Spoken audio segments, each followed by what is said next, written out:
Intanto buongiorno a tutti, grazie ovviamente per essere qui alla conferenza stampa della stagione crocieristica 2024.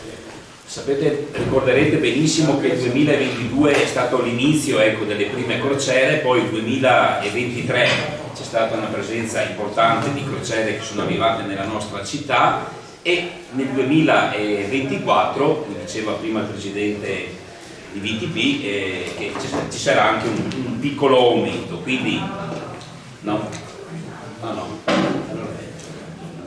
ci sarà un aumento, comunque ci saranno le crociere. Allora, da parte nostra ovviamente va un ringraziamento al presidente dell'autorità portuale che ha creduto anche nel nostro territorio. Sapete benissimo che come amministrazione comunale anche nel programma elettorale abbiamo ovviamente puntato anche al rilancio del porto di Saloni, quindi pensando proprio alla crocieristica,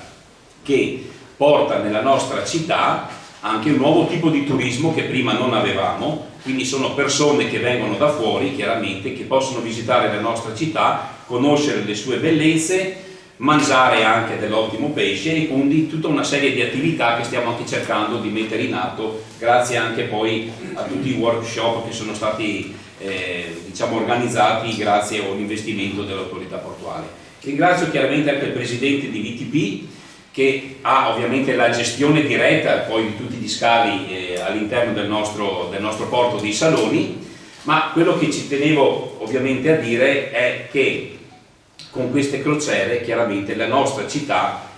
ha una fetta di mercato, ripeto, che prima non avevamo. I turisti, sappiamo, arrivano in città ovviamente per le spiagge, per il litorale, anche per altre ovviamente interessi culturali che abbiamo nel nostro centro città, ma avere un nuovo tipo di turismo che arriva da oltreoceano, quindi dall'America, dal Canada, dall'Inghilterra, questi sono bene o male i passeggeri che frequentano le crociere, e anche dall'Australia, sono persone che poi nelle recensioni, che cerco anche di capire quando ci sono le recensioni ovviamente che descrivono poi la nostra città, mi sembra che le recensioni siano comunque positive per la nostra città perché è comunque vicina anche allo scalo. C'è qualcuno che scrive che è una città un po' caotica, ecco, quindi anche il perché ovviamente poi parleremo eventualmente, ma non è questa la sede, poi il discorso della ZTL, però hanno osservato, diciamo, che la città nel centro, quando sbarcano, quando arrivano e visitano la città, è una città un po' caotica, ovviamente è un centro città che deve essere preservato e quindi c'è tutto un miglioramento che come amministrazione comunale, grazie anche all'aiuto delle categorie economiche e turistiche, stiamo ovviamente incominciando a fare. Niente, io non volevo aggiungere altro, ripeto, io ho report positivi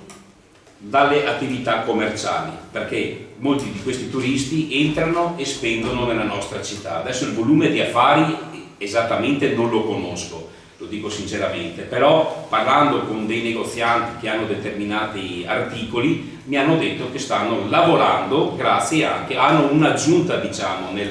nell'incasso, ecco, grazie alle crociere. So che delle attività commerciali hanno anche creato occupazioni in più perché hanno anche assunto delle persone in più perché vogliono rimanere aperti quando sanno che sbarcano in città i crocieristi. C'è una persona in particolare che mi chiede anche di mandare la lista delle crociere proprio per sapere i giorni che queste persone arrivano e quindi sicuramente è il potenziale di Chioggia che si dimostra esserci con il porto di Saloni, ecco, e il potenziale ovviamente che ovviamente le crociere possono portare anche nella nostra città, a farla conoscere, a farla apprezzare, e poi sono persone che magari arrivano anche non più a bordo di una crociera, ma persone che possono chiaramente tornare nella nostra città anche al di là della crociera, magari come visitatori, come turisti normali. Niente, io ringrazio allora tutti, ringrazio chiaramente anche la Capitaneria di Porto che svolge un ruolo importantissimo perché riguarda ovviamente la sicurezza, quindi tutte le manovre di ingresso, uscita della crociera, i rimorchiatori, quindi c'è un lavoro di squadra, ognuno per la propria parte, quindi la parte nostra dell'amministrazione comunale è quella di non essere contro alle crociere, questo l'abbiamo detto da subito, quindi abbiamo cercato di valorizzare, di dare subito un impulso diciamo di piena volontà che arrivino anche le crociere nella nostra città, quindi noi il nostro l'abbiamo fatto, stiamo cercando ovviamente di organizzarci al meglio, sempre di più, e poi ovviamente grazie alla collaborazione di tutti stiamo vivendo quello che era un sogno magari per qualche anno fa, ma che adesso si sta veramente concretizzando in una realtà. Quindi Chioggia come destinazione, non voglio usare altri termini, quindi Chioggia è una vera e propria destinazione turistica, crocieristica, e quindi su questa linea e anche per il futuro dovrà essere così. Quindi da parte nostra avete sempre la massima collaborazione e tutto quello che potremo fare per promuovere anche la crocieristica nella nostra città sicuramente lo faremo.